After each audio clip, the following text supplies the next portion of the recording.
Ever accidentally restricted someone on Messenger and now you're wondering how to undo your digital oops? First, fire up your Messenger app. We're starting on your main screen. So tap the hamburger menu, those 3 horizontal lines, usually located in the top left corner.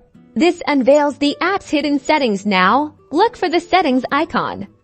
It usually resembles a gear. Tap it, scroll down until you find privacy and safety and tap on it. This is where Messenger keeps all its security features. In this menu, you'll see an option called Restricted Accounts. Tap on that. This will show you a list of everyone you've restricted.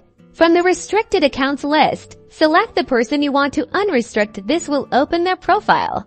Now, to give them full access again, simply tap the Unrestrict button. A confirmation screen will pop up asking if you are sure you would like to unrestrict this person. Select Confirm. And just like that, they're back. You can now message them as usual, and they'll see your messages without any restrictions. Easy peasy.